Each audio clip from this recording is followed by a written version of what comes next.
lahko zmanjšaš ponudbo, sam če zmanjšaš ponudbo, zmanjšaš zaposlenost, povečaš brezposelnost in tako naprej. Če povečaš povpraševanje, boš pa čez nekaj časa prišel približno v isto točko, ker povečano povpraševanje bo takoj povezalo, vsi bomo postali še bolj učinkoviti ali pa še bolj konkurenčni, bo takoj povečalo ponudbo in čez nekaj let bomo spet na istem, kot smo zdaj.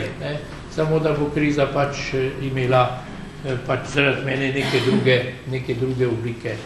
Tako da neke pametne ekonomske rešitve pravzaprav krize ni.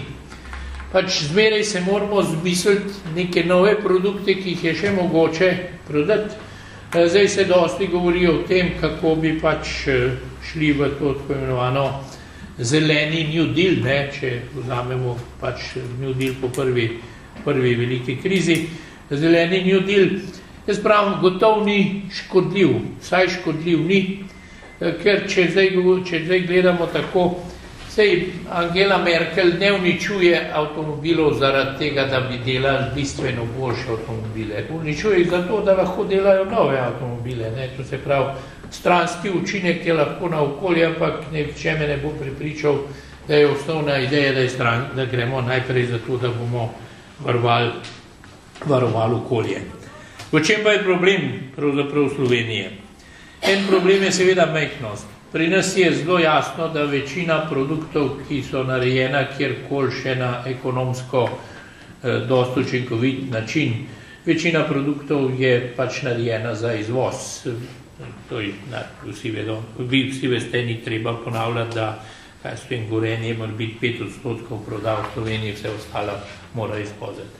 No in se v tem, da delamo velike meri sestavne dele za različne industrije, in v to skupino so sodile najuspešnejša podjetja, kot je zaradi mene Kolektor in tako naprej, ki so v celoti odvisna od tega, kaj se dogaja v tistem matičnem podjetju.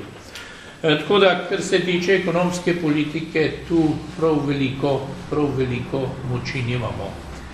Jaz celo trdim, da v ekonomskem pogledu nič več nismo država. Zakaj ne? Država ima običajno 4 važne atribute. Tiska denar, ali pa drugače rečeno, ima denarno politiko, pobira davke, ali pa bi rekli, ima fiskalni sistem, odloča, kakšni so davki, kakšni so izdatki, potem ima nek svoj gospodarski sistem in ima meje. Če nas pogledamo, potem nobenega od teh stvari več nimamo. Nimamo ne svojega denarja, kar se tiče fiskusa, smo seveda popolnoma omejeni.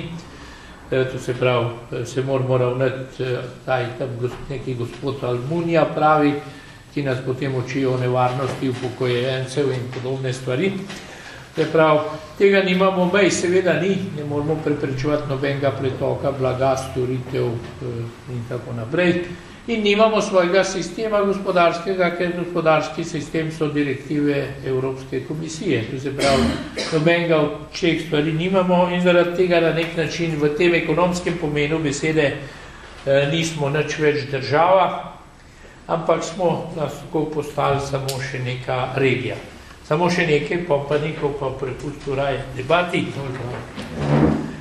Dostikrat se je zdaj pojavlja problem primerjave krize zdaj s krizo leta 1990 oziroma tako imenovano transformacijsko depresijo. Če bi gledali samo številke, potem bi rekli, da je leta 90 bruto domači produkt upadel bolj, kot je upadel zdajle, zaenkrat vsaj, ker takrat smo imeli padce po 8% pa tako naprej, približno za 25% je bil bruto domači produkt na najnižji točki manjši od tistega, kar je dosegel nekoliko prej.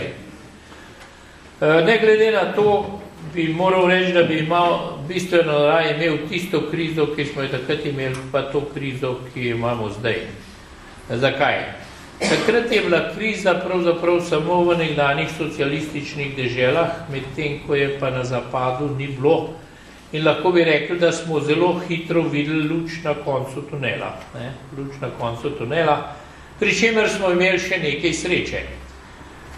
ko je Slovenija pač postala samostojna, jaz to štejem od oktobra 1991, uvedbo denarja in tako naprej, je izredno hitro nadomestila izgubo jugoslovanskega trga.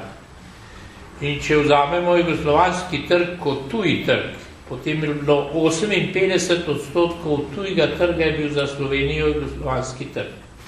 No, zmeraj smo mislili, takrat tisti, ki smo bili na oblasti, kot jaz pravim, da je izguba jugoslovanskega trga najtežji problem, ki ga bo Slovenija imela. Izkazalo se je, da je bil manjši problem, kot smo mislili, in to iz več razlogov. Na Zahodu je bilo takrat razdobje hitre gospodarske rasti.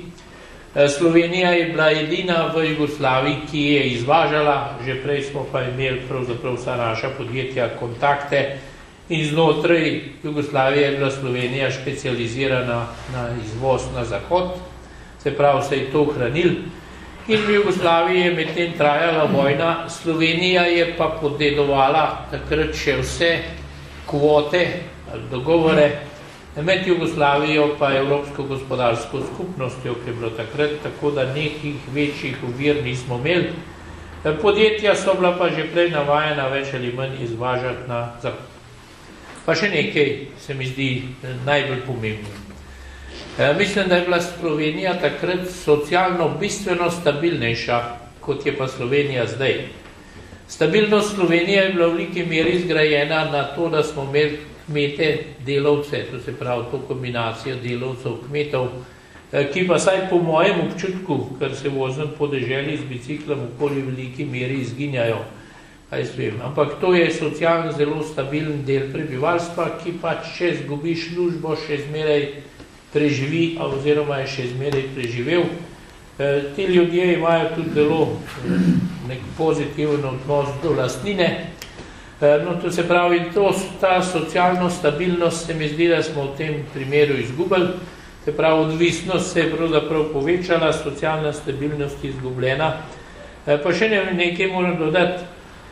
Čeprav so bili takrat težki časi, pa nikdar ni bilo toliko negativizma, kot ga je zdaj. Zdaj sam radio odprete televizijo v 6, vse je črno, vsak je že naprej obsojen za lopova, nihče ne vidi, nikjer ni nič dobronamernega. To se pravi, tule se mi zdi, da so ključni problemi, kjer se Slovenija pravzaprav razlikuje od tiste krize v 90-ih letih. Jaz sem bil takrat minister, pa nikdar nismo doživljali nekih takšnih napadov, res smo bili bolj amateri, pa bolj na začetku, pa nismo vedeli, ampak če drugega ne bi lahko rekel, saj to tudi stranki niso vedeli, kaj početi.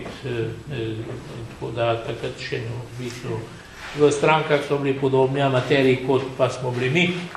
Jaz sem bil pač takrat v socialdemokratske stranke še liste Tomšičove.